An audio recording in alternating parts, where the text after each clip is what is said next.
Very welcome to I exam B. और आज आपके सामने बात करते हुए बहुत खुशी हो रही है। योगेश हमारे बीच हैं। योगेश ने RBI grade B DSIM department of statistics and information management, आपको मालूम है अलग से रिक्रूटमेंट होता है, स्पेशलाइज्ड पोजीशन है आरबीआई ग्रेड बी में, वो क्लियर किया है। योगेश बहुत बहुत बधाई हो आपको, बहुत अच्छा लगा। Thank you sir, thank you so much. And ज्यादा टाइम न लेते हुए पहले ये बताऊं कि योगेश बहुत हम्बल बैकग्राउंड से आते हैं। हरियाणा में सोनीपत में फार्मिंग कम्युनिटी से आते हैं, किसान के बेटे हैं, और उन्होंने आज आरबीआई ग्रेड बी का एग्जाम क्लियर कर लिया है। और मैं उनसे बात कर रहा था पिछले 15-20 मिनट से, बहुत सिंपल तरीके से जो मुझे बता रहे थे कैसे उन्होंने प्रिपरेशन किया, कैसे स्टेप बाय स्टेप उन्होंने मैथमेटिक्स से ही actually a mathematics student first and then ही स्टडी स्टैटिस्टिक्स, कैसे उन्होंने वो माइग्रेट किया और किस तरीके से उन्होंने एग्जाम क्रैक किया। हम स्टेप बाय स्टेप बात करते हैं आपकी स्टोरी, बिकॉज जो मैं आपसे बात कर रहा था मुझे समझ में आ रहा था कि किस तरीके से आपने बड़े सीरियस तरीके से और शांति से, मतलब you are not worried also, but at the same time आपकी बातों से समझ में आ रहा था कि नहीं, ये तो था कि कैरियर बनाना है, गवर्नमेंट साइड में ही बनाना है, क्योंकि आपको सरकारी नौकरी में जाना था। तो आपकी स्टोरी आपके मुंह से सुनते हैं, जिस भी तरीके से आप प्रेजेंट करना चाहें। My name is Yogesh. I belong to a small village in Sonipat district. अच्छा. I come from there. Okay. My father is farmer, and I did my schooling from boarding school. Okay. मैंने mostly time hostel वगैरह में बिताया है। हाँ, I have been away from home from last 20 years. Yes sir. तो मैंने mathematics जब मैंने 12th किया, actually after doing my 12th, I have no idea what I am going to do. होता ही है हम सबके साथ। Sir, it happens. तो मेरे एक ब्रदर है, उन्होंने मुझे DU में एडमिशन करा दिया। अच्छा। I got very good marks. I got Inspire scholarship. And in fact, I scored 100 out of 100 in maths. And आप हंसराज कॉलेज में पढ़े? In 12th class. So that's why I took maths in my graduation. Then my friends were preparing for IIT Bombay, तो मुझे लगा I should go there. I should prepare for IIT Bombay. And I went there. For doing your post graduation. Post graduation mathematics. When I was doing MSc there, I got interested into statistics little bit. Not like I will made a career in statistics, but I did some courses. I find it very interesting to learn statistics. Then after that, I realized कि after my MSc in maths that mathematics में इतनी opportunity नहीं आ रही थी मेरे पास, तो मुझे stats भी अच्छा लगता था। आई फाइंड इट वेरी काफी रिलेटेड है सर। तो मेरा एक फ्रेंड है, इनफैक्ट वो यूएस में अभी, I should mention his name is Sachin. अच्छा। तो उसने मुझे काफी मोटिवेट किया, ही सेड टू मी कि तुम ये कर सकते हो, कोई ऐसी दिक्कत नहीं आएगी। ओके। तो he is working in corporate US में, PhD in speech learning. Okay. From I think Michigan State University. अच्छा। Yes sir. तो आपने PhD करने का नहीं सोचा आपने, लेकिन stats I wanted to learn stats. Okay. तो मैंने एलिजिबिलिटी, जो मिनिमम एलिजिबिलिटी रिक्वायरमेंट है वो MSc स्टैट्स था। Yes. इनफैक्ट RBI के लिए भी वो है। तो मैंने फिर MSc स्टैट्स किया। एंड MSc स्टैट्स करने के बाद ये मेरा फर्स्ट अटेम्प्ट था RBI में। Right. And anyhow I moved.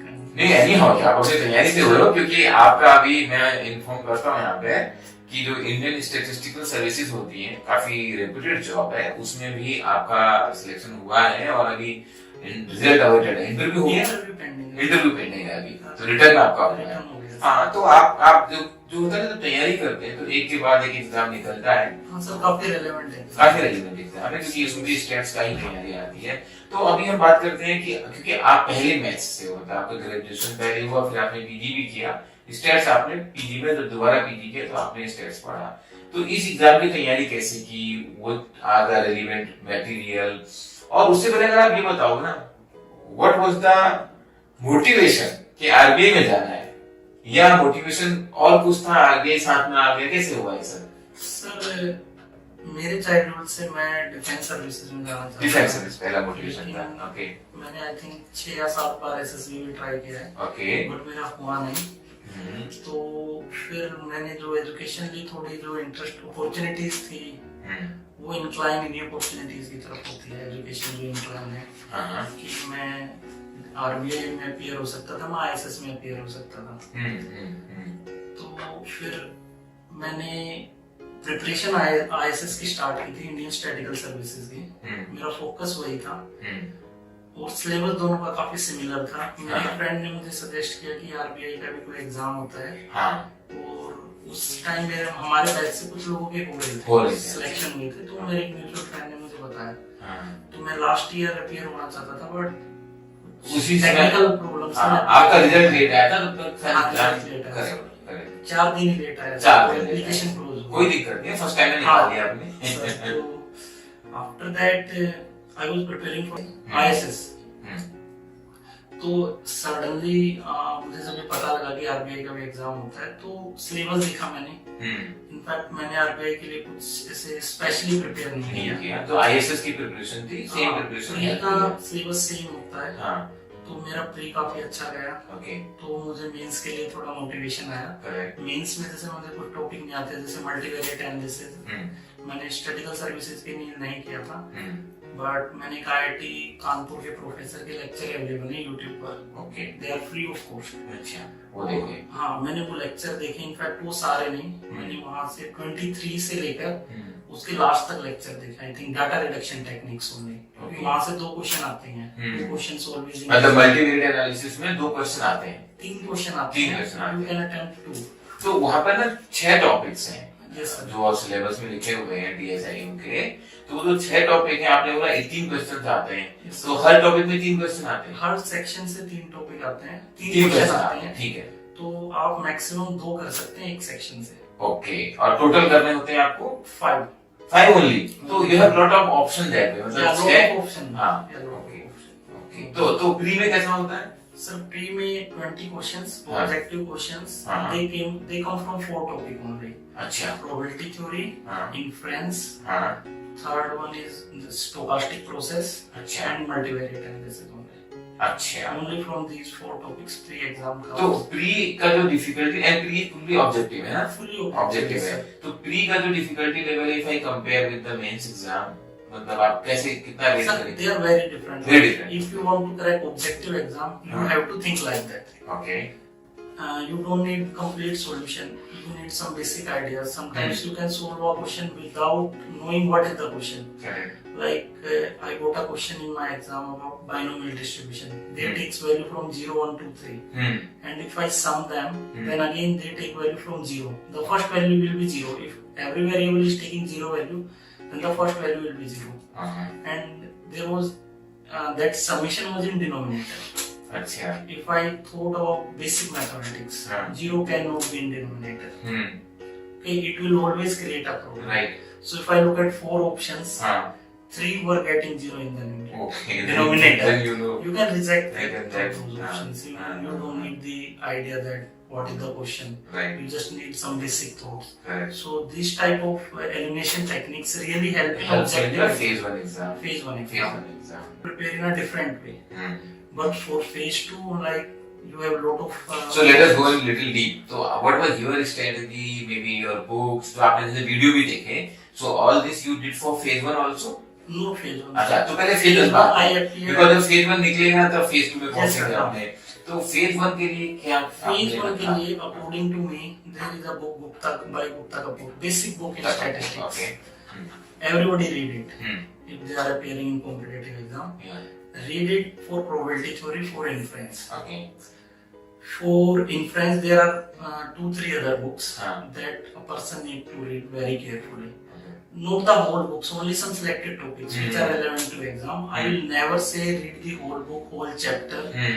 Just read the relevant material। Okay।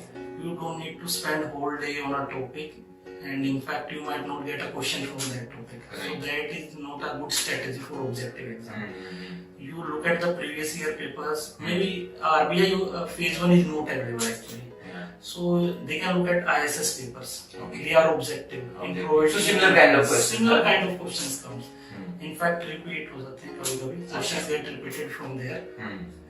So I will say one book is Kessela Berger in probability। That is very good book। Read the examples, try to solve the exercise। Solution manual is available for inference। And one is by VK Rohtage। अच्छा. That is also very good book. Read the examples, try to solve exercise questions. Like you don't need the solution, but try to find an idea कि what will be the answer from objective point of view. Right. You Okay. have to be prepared like that. And say how many months you prepared for say phase 1 exam objective? So I didn't prepare. I was preparing For for ISS. Yeah. So ISS preparation was about say 6 months or Yeah, year. it took me 4 years. Actually. 4 years. Yeah. So you are counting your post graduation in the preparation. Yeah, I am counting it because in COVID time I was at my home. Okay. But I was still reading the books. Acha. Without reading the books, it's very difficult to get an exam. I do think so because you don't get so much ideas. You need some ideas, very basic ideas, like I explained to you, like very basic thoughts. You have to think like that. How can you solve a question within a minute? And sometimes question comes factual, like statements, counter examples. You have to remember counter examples if you really want to crack phase 1 exam. So for that things you need to go through examples, some content, and for phase 1 it will take only 2 months, I think. Okay. It took me 4 years because I was Because you have to build that background. Yeah, I built background, but I read many other topics that are not relevant here. Okay. Like in phase 2 there are 6 topics. All these comes in ISS. But still there are some choices from there also. But I have done that also. So that's why it took me so time. But I will say it will take 2 to 3 months for phase 1.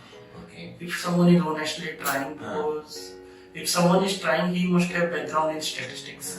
Right. So he must have read. Because ultimately you need post graduation. Yeah. That is the requirement, eligibility requirement.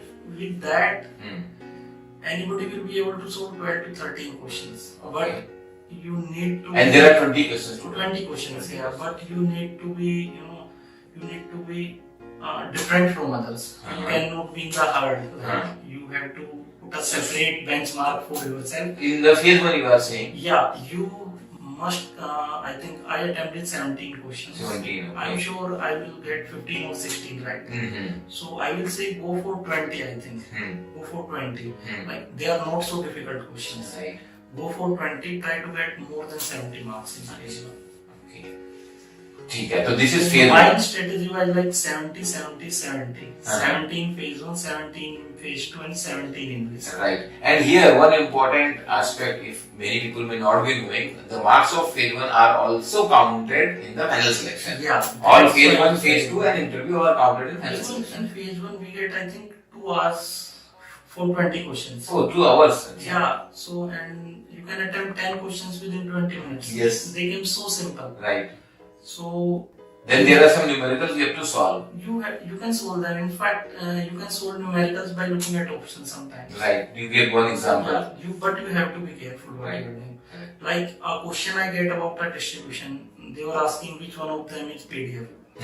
So there were 4 options. I was having plenty of time. I find that question very difficult. But what I did, I just tried to find out that PDF has summation 1. Or all the samples. This probability. आपने सबका निकाल दिया. No, I just tried to find out that where I had summation. Yeah. So all the options. Yeah, you actually tried कि Yeah, कहाँ I पर tried summation both बना है. options and 3 भी नहीं आया, 18 में आया. 18 में आया. तो I went with that. Correct. तो this is a strategy कि ऐसे मुझे नहीं मालूम था, लेकिन मेरे को उसका theory मालूम है. Yeah, I know the basics. You know the basics. So and you have time. You have time. Plenty of time in phase 1. I think phase 1 में 15 question very important है ठीक करना. हाँ. अच्छा. Now come to the phase 2 because phase 2 का weightage ज़्यादा है. Phase 2 100 marks only 100. अच्छा. नहीं but भी 100 marks का. 100 है. अच्छा phase 2 में लेकिन 100 and 102 है. हाँ. 100 is this and 100 is this. Statistics. Correct. Statistics 100 marks का ही आता है. Statistics 100 marks का वहाँ है. पे 4 टॉपिक आता है. तो वहाँ पे 100 में से 75, 80 लेना.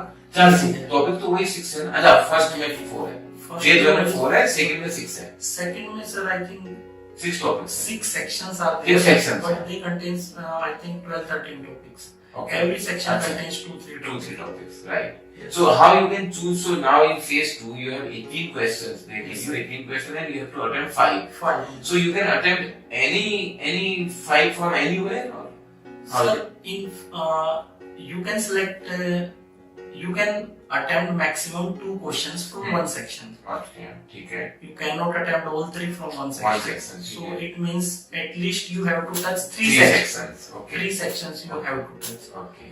So And then there is an answer limit. The answer is to be written in some word limits. no word limits. No word limit. Yeah, no word limit. They will give you extra seat. अच्छा. I think मेरे time में seat भी खत्म हो गया था. अरे हाँ, ये वाला एग्जाम तो आपको लिखना होता है. हाँ, It's not on computer. White paper भी दिया. हाँ. इनफैक्ट जो रफ वर्क के लिए था, he said to me कि write on this, we will attach it with your answer sheet. Okay, ठीक है. So I think. तो उसमें जो क्वेश्चन का टाइम का है. टाइम का. आपको कितना 2 घंटा? इसमें 3 hours. 3 hours है. तो 3 hours में आपको 5 questions करने. 5 questions. And you did all 5? I was not able to attempt completely all अच्छा. 5, but I was able to attempt around 95-98 marks. Okay, okay. Because एक 2 marks in one question there were 5 parts. अच्छा, उसमें से एक question में parts हैं. हाँ, और मेरे से एक पार्ट छूट गया था. इनफैक्ट आई विल से कि right the question in the end on your book. Okay. Because still the computer screen goes off. Seat collect होने से पहले लोगों को 10-15 मिनट मिल जाती है. They keep on writing that. अच्छा. और मेरा तो first time experience. So now you have told the computer screen shows you the question paper. Questions only. Question paper वहाँ से आता है और आपको मार्क्स ये अपने आंसर्स पे लिखना है. आंसर लिखने पे. तो मैंने देखा मेरी साइड में इकोनॉमिक्स के बच्चे थे.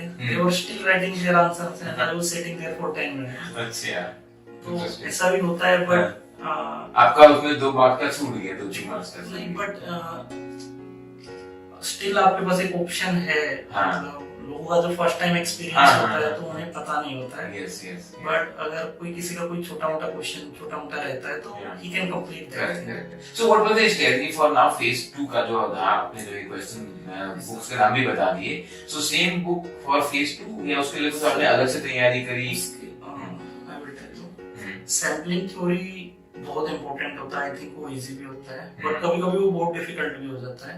बट मेरा उसमें काफी इंटरेस्ट रहा है तो मैं उसे अच्छा प्रिपेयर करता था. आई प्रिपेयर्ड इट वेरी वेल. तो मैंने उसके लिए एक आईआईटी कानपुर में प्रोफेसर सालार हैं, उनके नोट्स अवेलेबल हैं. मैंने वो रेफर किए. तो नोट्स भी अवेलेबल है और वीडियो भी अवेलेबल है?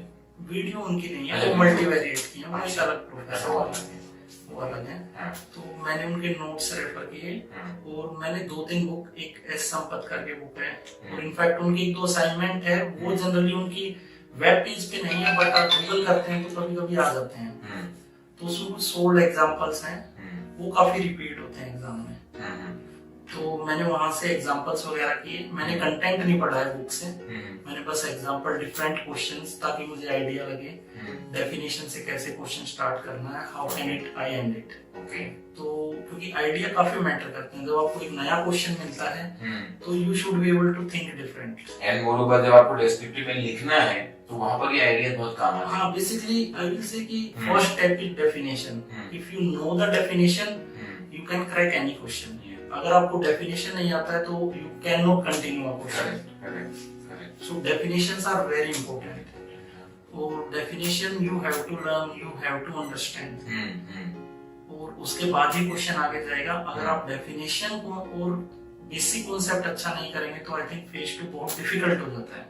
क्योंकि उसमें कुछ क्वेश्चंस न्यूमेरिकल्स भी आते हैं और आप कोई ऐसा न्यूमेरिकल टच कर दे कि वो टाइम भी बहुत ले और आंसर भी ना आए तो वो आई थिंक आपको 0 मार्क्स ही देगा. क्योंकि उसमें आंसर तो आएगा नहीं और स्टेप मार्क का पता नहीं है कहाँ पे उसको एंड करना है. तो मुझे ऐसा लगता है उसमें 0 ही मिल रहे हैं, जो मेरा एक्सपीरियंस है. तो बहुत स्मार्टली इस चीज के बारे में बात करनी चाहिए और स्मार्टली क्वेश्चन को चूज करना है वहां से. मेरा कहना जैसे सैम्पलिंग थ्योरी है, इसके बाद प्रोबेबिलिटी थ्योरी आती है. बेसिक प्रोबेबिलिटी थ्योरी आती है जो बीएससी एमएससी में कोई भी बच्चा पढ़ता है, वो उसी से मैनेज हो जाती है. वो जो मैंने बुक बताई वीके रोतांगी, इन सबसे हो सकती है. इनफैक्ट मैं प्रोबेबिलिटी थ्योरी तो करके भी नहीं गया था बट मुझे क्वेश्चन मिला. जेनसन इनइक्वालिटी होती है, कॉन्वेक्स फंक्शंस होते हैं. तो मुझे वो इनइक्वालिटी भी याद नहीं थी बट मैंने उसका ग्राफ से आइडिया लगाया कि what will be the inequality. Graph से हाँ मैंने क्वेश्चन किया. तो मेरा वहां से और आई वांट टू टेल कि पैटर्न थोड़ा चेंज हो गया है. कि पहले जो क्वेश्चन पेपर अवेलेबल हैं उनमें क्या होता था कि एक पूरा क्वेश्चन सैम्पलिंग का होता था. बेसिकली हर क्वेश्चन में 2-2 पार्ट होते हैं, 10 मार्क्स. तो पहले क्या होता था, सैम्पलिंग के ही दोनों पार्ट होते थे। 20 मार्क्स सैम्पलिंग का एक क्वेश्चन, 20 मार्क्स का एक, और एक प्रोबेबिलिटी थ्योरी का आ जाता था एक सेक्शन में। तो इस साल मैंने ऑब्जर्व किया कि हर क्वेश्चन में एक एक पार्ट सैम्पलिंग का है, एक एक प्रोबेबिलिटी थ्योरी का है। अच्छा, तो आप कोई भी टॉपिक छोड़ नहीं सकते? आप छोड़ नहीं सकते एक भी सेक्शन को। अगर आप किसी सेक्शन को टच करना चाहते हैं तो आपको उसके सारे रेलेवेंट टॉपिक पढ़ सकते हैं। और आई थिंक बेसिक्स जरूर पता होने चाहिए, क्योंकि कभी कभी कोई क्वेश्चन बेसिक जरूर मिलता है। तो सेक्शन वन, मुझे ऐसे सेक्शन सारे याद नहीं है, बट आई विल टेल कि मैंने क्या क्या क्वेश्चन चूज किए, उन सेक्शंस की मैं बात करता हूँ। तो मेरा एक क्वेश्चन यहाँ से हुआ, एक question index number. I think economics में भी इंडेक्स नंबर तो सब करते हैं। मैं कोशिश करता हूँ सेक्शन का नाम लिख के लाया हूँ मैं। हाँ ठीक है, आप बताइए। हाँ सर, उसमें इंडेक्स नंबर और टाइम सीरीज आता है आई थिंक। ये इन्फ्लुएंस में हुआ क्या? ये वाला इन्फ्लुएंस में आएगा? Economic statistics. अच्छा, इकोनॉमिक स्टैटिस्टिक्स में आएगा, जो आप इकोनोमेट्रिक्स भी बोलते हैं इसको। हाँ, इंडेक्स नंबर उसी में आते हैं। ओके, इंडेक्स नंबर उसमें आते हैं। और टाइम सीरीज होगा इस सेक्शन में। हाँ, इसमें टाइम सीरीज दिखा नहीं है टॉपिक में, बट इसके अंदर आता होगा। मतलब जो आरबीआई ग्रेड बी के सिलेबस में लिखा था ना, मैं उससे पढ़ता हूँ ये टॉपिक लिखे हुए हैं। ये इसी में आता है, linear model and economic statistics. अच्छा, ठीक है। तो मैंने इंडेक्स नंबर का हमेशा रहेगा एक क्वेश्चन, 10 मार्क्स का जरूर आएगा। ठीक है। तो index number is very easy, I think it will take 1.5 hour 2 hour कि वो उसमें प्रिपेयर हो जाता है। और वो जनरली न्यूमेरिकल आता है, बहुत इजी न्यूमेरिकल। ठीक है। और टाइम सीरीज मुझे लगता है बहुत डिफिकल्ट है कभी कभी अटेम्प्ट करने के लिए, बट स्टिल कुछ जो बेसिक्स टाइम सीरीज, जैसे गुप्ता कपूर में गिवन है अप्लाइड स्टैटिस्टिक्स से गुप्ता कपूर की, और एक ब्रोकवेल की बुक आती है आई थिंक टाइम सीरीज की, उसमें जो कंटेंट, जो कुछ क्वेश्चन अवेलेबल है, और एक CT6 आई थिंक CT12 होता है एक एक्चुअलीज का, उसमें टाइम सीरीज आता है, उसकी एक नोट्स मैनुअल है, उससे भी गो थ्रू हो सकते हैं, उससे भी काफी अच्छा टाइम सीरीज क्लियर हो जाता है। और वो मैं कह सकता हूँ लक पे डिपेंड करेगा कि टाइम सीरीज का कैसा क्वेश्चन आया, बट मैं ये जरूर कहूंगा कि एक क्वेश्चन तो एटलीस्ट बच्चा ट्राई कर सकता है। तो आपने जो 6 टॉपिक थे, इसमें आपने कौन कौन से टॉपिक से पकड़ा? आपने इसमें लीनियर मॉडल से इससे पकड़ा, प्रोबेबिलिटी से पकड़ा? एक क्वेश्चन वहां से। हाँ, और हाइपोथेसिस टेस्टिंग नहीं किया आपने? नहीं, मैंने वहां से एक क्वेश्चन किया है। अच्छा, कंप्लीट। हाँ, मल्टीवेरिएट से 2 क्वेश्चन। अच्छा, in this way I did my 5 questions आपके ऐसे हो गए। तो मतलब इसमें जो टाइम, जो 3 घंटे का टाइम है, वो आपको मतलब सफिशिएंट लग रहा था? सर, मुझे ऐसा लगता है कि that is sufficient if I talk about exam point of view, but it depend की, बट आई विल से कि अगर कोई बच्चा 90s के अराउंड भी, 85 के अराउंड भी अटेम्प्ट करता है, तो that is very good score. तो आपने इतना कर लिया था कि अब आपको कॉन्फिडेंस आ कि मेरी इंटरव्यू कॉल तो आएगी? आई वाज कॉन्फिडेंट कि इंटरव्यू कॉल आएगी एटलीस्ट, मतलब स्टिल इंग्लिश पे डिपेंडेंट था मैं उस पॉइंट। अच्छा, हाँ, इंग्लिश भी, बट इंग्लिश एग्जाम देने के बाद मुझे ये था कि I will get interview definitely आ जाएगी। तो मेरी ये मल्टीवेरिएट, थर्ड क्वेश्चन इन्फ्रेंस की बात करते हैं, थर्ड सेक्शन इन्फ्रेंस। इन्फ्रेंस में क्वेश्चन रिपीट होते हैं। अच्छा, मैं ये कहना चाहूंगा क्वेश्चन रिपीट होते हैं। इनफैक्ट मेरे पास एक क्वेश्चन आया जो प्रीवियस ईयर में रिपीट था। अच्छा, और एक क्वेश्चन मुझे मिला कैसिला वर्गर का एग्जांपल है, एंड मुझे ऐसा लगता है जब आप प्रीवियस ईयर एग्जाम देखते हैं और जब आप कुछ बुक्स के क्वेश्चन या एक्सरसाइज क्वेश्चन देखते हैं, तो आपको एक इंट्यूशन आता है कि they are relevant for exam point of view. Right.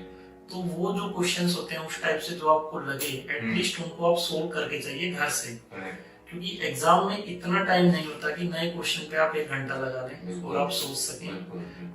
If I think from exam point of view, you have to go there, right the exam, and exam का प्रेशर भी रहता है। तो कुछ क्वेश्चंस तो आपको बुक वगैरह से खुद से घर से ट्राई करके करना चाहिए, ताकि अगर वो एग्जाम में आते हैं एटलीस्ट प्रीवियस ईयर के। और मैं कहूंगा कि इन्फ्रेंस में एक बुक है मनोज कुमार की, उसमें कुछ यूनिफॉर्म मिनिमम वेरिएंस एस्टिमेटर से रिलेटेड क्वेश्चन आते हैं, यूएमबीयूए, तो वो इसमें से अच्छे से मिल जाते हैं। मनोज कुमार की बुक है, इसमें सोल्ड है एक्चुअली, वो हेल्प करते हैं। और एक बुक है टेस्टिंग की, जिसमें आई थिंक बहुत सारे एग्जांपल सोल्ड हैं, और उसमें से हर साल टेस्टिंग का क्वेश्चन रिपीट होता है, और वो उस बुक से ही आता है। तो मैं तो इनफैक्ट ये कहूंगा कि अगर पिछले जो 5 साल के पेपर अवेलेबल हैं, 2009 से 13-14 तक के, उसमें देखा जाए तो 80% टेस्टिंग के क्वेश्चन वहीं से आए। एक्चुअली हम भी ना हमेशा ये बात बोलते हैं कि previous year questions very very important, very important. हाँ वो बहुत ही ज्यादा इंपॉर्टेंट है, क्योंकि वो अगर आपने सॉल्व कर लिया आपको एकदम आइडिया लग जाएगा कि कैसे आपको तैयारी करनी है। तो अभी अब हम इंटरव्यू पे आते हैं, और मुझे याद है कि आपने मल्टीवेरिएट सबसे ज्यादा स्कोरिंग है। अच्छा, सबसे ज्यादा स्कोरिंग है, जबकि मैं आपसे बात कर रहा था मुझे लग रहा था ये बहुत मुश्किल टॉपिक है। नहीं सर, मल्टीवेरिएट सबसे ज्यादा स्कोरिंग है। I find it very easy, मुझे मैथ्स थोड़ा अच्छा आता था, मैंने सीखा है आईआईटी बॉम्बे से। और एक्चुअली जब मैं आईआईटी में था तो वहाँ पे फोकस इस चीज पे रहता था कि आप खुद से क्वेश्चंस ट्राई करें, खुद से बुक वगैरह पढ़ें। वहाँ पे ये नहीं होता था कि ये 5 ही क्वेश्चन पेपर में आ जाते हैं। तो उससे एक एटीट्यूड डेवलप होता है कि एप्टीट्यूड डेवलप होता है कि आप ऐसे क्वेश्चन की अटेम्प्ट करने की कोशिश करें। तो मल्टीवेरिएट में तो रिपीट होते हैं क्वेश्चन, आई विल से कि रिपीट भी होते हैं। वो 1-2 बुक है, जॉनसन की बुक है एक आई थिंक, और एक और बुक है, उसकी कुछ एक्सरसाइज के 2-3 क्वेश्चन करने हैं। और आई थिंक मल्टीवेरिएट कोई भी स्टेट्स का बच्चा जिसने पहले एक बार देखा है वो 6 से 7 दिन में 40 मार्क्स। और आई विल से कि 35 तो जरूर आएंगे उसके, क्योंकि छोटा सा सिलेबस है। और उसमें ऐसा भी नहीं कि एक पार्ट अलग सेक्शन का एक अलग का है, मल्टीवेरिएट ही आता है अपने आप में है, तो मल्टीवेरिएट आपने कर दिया तो पूरा हो जाएगा, पूरे 40 मार्क्स हो जाएंगे। और मैंने भी I think 1 hour 10 minutes multivariate को दिए थे एग्जाम में। अच्छा, हाँ जी सर। ओके, तो इंटरेस्टिंग। तो ये इस तरीके से आपका फेज 2 का हो गया। हाँ, मैंने इस तरीके से। राइट, अब आप मुझे बता रहे थे उस समय कि जब इंटरव्यू की बात आई तो आपको थोड़ा हेजिटेशन था कि मैं हिंदी में देने जाऊं कि इंग्लिश में देने जाऊं, पहला पॉइंट। तो आपने कैसे डिसाइड किया? सर मैंने मेरे एक फ्रेंड से बात की, उसने मुझे कहा कि तुम हंसराज से हो, आईआईटी बॉम्बे से, यू हैव बीन देयर, और तुम्हारी ठीक इंग्लिश है, लाइक तुम अच्छा कम्युनिकेट कर लेते हो, तो और तुम समझ भी लेते हो, तो you go for English medium. So I went for English and it was no problem in the real interview. It was not. In fact, if you speak in Hindi, you will ask them, "Sir, can I speak in Hindi? I'm not able to tell it in English." I think it will not matter. It will not matter. So ultimately, अगर आपने ऐसा लिखा भी है कि English medium, so you can ask and communicate in Hindi also. See, ultimately you have to be able to communicate. Communicate, sir. Communication is more important than the language. Pradeep Maria sir के साथ आपने mock interview लिया था, हमारे यहाँ पे Pradeep Maria sir ने कराया था मॉक इंटरव्यू, क्योंकि वो सर खुद आरबीआई में डीएसआईएम में सीजीएम थे सर पहले। तो उनका साथ जो मॉक इंटरव्यू किया वो एक्सपीरियंस कितना हेल्प हुआ आपको रियल एग्जाम में, रियल इंटरव्यू में? सर इसको मैं ऐसे बताता हूँ सर कि जब मैं प्रिपेयर कर रहा था तो मैंने एक फ्रेंड को बुलाया, उसका भी रिटर्न क्लियर हो रहा था। We were discussing things, right, we were trying to help each other. फिर हमें पता लगे कुछ सोर्सेज से कि एग्जाम भी इंटरव्यू लेते हैं, तो मैंने अप्रोच किया। और आई थिंक मैं प्रदीप मारिया सर को I think interview point of view से सबसे ज्यादा थैंकफुल हूँ। Good to hear. वो बहुत फ्रेंडली थे, बहुत एनकरेजिंग थे। इनफैक्ट वो छोटी छोटी बातें नोटिस कर रहे थे जो मुझे अच्छी लगी। इनफैक्ट मेरा जो मॉक था अराउंड 45 मिनट्स 50 मिनट तक रहा होगा। उन्होंने मुझे बहुत सी चीजें एक्सप्लेन करी। ऐसा होता है कि मेरा भी टच छूट जाता है बेसिक स्टैट्स से, जब मैं आगे की स्टैट्स पढ़ता हूँ। तो उन्होंने कुछ बेसिक्स क्वेश्चन पूछे तो सडनली मेरे माइंड से सब कुछ एक तरह से फ्लैश मेमोरी ऐसे रिवाइज होने लगी। व्हेन मैं सोने भी जाता था तो मैं सोचता था ये बेसिक डेफिनेशन में भूल ना जाऊं, कभी इंटरव्यू में पूछ ले। और ऐसा ही हुआ कि इंटरव्यू में कुछ बहुत बेसिक क्वेश्चन आ गए, जैसे आ गए कि डिफरेंट टाइप ऑफ बायस बता दो आप। अच्छा। तो but I was not sure, but I told them कि सिलेक्शन में बायस हो सकता है, मेथडोलॉजी में बायस हो सकता है कि 4 मेथड आप कौन सा यूज करते हैं। तो and they were expecting more, but I said to them कि सर I don't know। मैं भी सोच रहा हूँ बायस कहीं पढ़े थे लेकिन मैं भूल चुका हूँ कौन से बायस है। If I am trying to sir selection bias type से कुछ बायस हो। मुझे एक्चुअली टाइप 1 टाइप 2 एरर याद आ रहा था लेकिन बायस भूल गया। That is an inference। happens this testing में। Yes सर, उसमें होते हैं। तो सर ने बेसिक चीजों पे बहुत फोकस कराया मेरा। इनफैक्ट मैंने एग्रीकल्चर लेकर रखा है, मेरे फादर फार्मर है, तो उन्होंने मुझसे उससे रिलेटेड भी 2-4 क्वेश्चन पूछे। और उन्होंने लैंड डेवलपमेंट बैंक के बारे में पूछा, जिसका मुझे इतना आइडिया नहीं था। कोऑपरेटिव सोसाइटीज का एग्रीकल्चर की होती है, आई नो की होती है, बट मुझे ये नहीं था वो काम क्या करती हैं। शॉर्ट टर्म लोन देती हैं, लॉन्ग टर्म लेती हैं, मिड टर्म लोन देती हैं। तो फिर मैंने उन चीजों पे फोकस किया। और इंटरव्यू में इतना पूछा नहीं गया मुझसे, but I was confident before entering the room कि मैंने महीना भर प्रिपेयर किया है, मैंने मेहनत की है, जो भी होगा तो मैं कुछ एटलीस्ट बोल पाऊंगा। एंड ऐसा ही हुआ कि मेरा एक फर्स्ट एक्सपीरियंस था इंटरव्यू का, मैंने कभी पहले दिया नहीं। ये फर्स्ट में आपको क्लियर हो गया, और क्या चाहिए? हाँ सर, वो चाहिए नहीं, बट मैं बताना चाहता हूँ बच्चों को कि आप बस अपनी तरफ से पढ़ के जाइए। आरबीआई वेबसाइट बहुत इंपॉर्टेंट होती है। हाँ। सर ने बताया, मैंने वो पहले से भी मैं पढ़ रहा था क्योंकि कुछ फ्रेंड्स ने भी रिकमेंड किया। स्पेशली इंटरव्यू में जब आप जा रहे हैं ना, और आप जैसे डीएसआई में जा रहे थे, तो बहुत डेटा है आरबीआई वेबसाइट पे, बहुत डेटा है। आई विल से कि आपको वो कोई लेंथी क्वेश्चन या ड्रिलिंग नहीं करेंगे। They will ask you small questions and they will give you a short period of time to answer that. If you are not able to answer, they will come to next question. और RBI website बहुत ज्यादा important है। In fact around 60-70% question वहां से आते हैं। In fact biodata से मेरे से कुछ नहीं पूछा गया। बायोडाटा से पूछा ना आपसे, आपने फादर एग्रीकल्चर लिखा तो मुझे इतना नहीं एग्रीकल्चर में सर ने पूछे इंटरव्यू। अच्छा, इन इंटरव्यू मेरे से वहां कुछ नहीं पूछा गया। ओके, तो सर ने की तो मैंने बताया कि वो बेसिक पॉइंट्स मेरे फ्लैश होने लगे जो बहुत जरूरी थे आई थिंक इंटरव्यू में जाने से पहले। वो एक मुझे बहुत ज्यादा इम्पोर्टेंट थे मेरे लिए। वो मुझे रियलाइज हुआ कि हाँ ये मुझे पढ़ने चाहिए। और इंटरव्यू बहुत शॉर्ट होता है, बहुत शॉर्ट होता है, 12 minutes on an average 12 minutes. 12 minute का इंटरव्यू होता है, बहुत शॉर्ट क्वेश्चंस होते हैं। और आरबीआई वेबसाइट से आपको जैसे रिपोर्ट्स हैं, आपको सारी रिपोर्ट नहीं पढ़नी है, आप बस उनकी समरी, उनमें क्या कंटेंट है और उस रिपोर्ट का प्रेजेंट एनालिसिस क्या है। और आई थिंक आपको कुछ, अगर मैं स्टैटिस्टिक्स के इंटरव्यू की बात करूं तो कुछ मॉडल्स होते हैं टाइम सीरीज के जो फोरकास्टिंग में बहुत यूज होते हैं। तो उन्होंने मुझसे मॉडल वगैरह पूछे। तो आप कोशिश करिए कि आप, वो ये नहीं पूछना चाहते कि आपको कितना आता है, आप उसे क्या एक्सप्लेन कर सकते हैं, सोल्व कर सकते हैं। They just want to know कि you have an basic idea.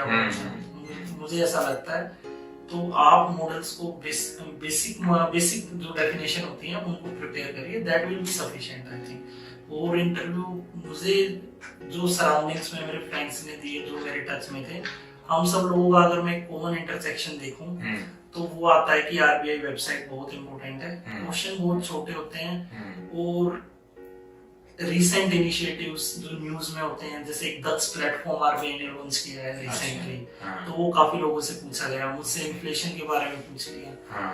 तो ये टॉपिक जो है बस ये बहुत अच्छे से पढ़िए। बाकी जो रिपोर्ट्स डिफरेंट पब्लिकेशन है, आपको आइडिया हो कि उनके अंदर क्या है। ये मुझे सर ने भी बताया था, प्रदीप मारिया सर ने ये कहा था कि आरबीआई कौन सा डेटा रिलीज करता है। एटलीस्ट यू शुड नो कि आप स्टैट्स के लिए जा रहे हैं कि वीकली डेटा कौन सा आता है, डेली कौन सा आता है, क्वार्टरली कौन सा आता है, बाई एनुअली कौन सा आता है।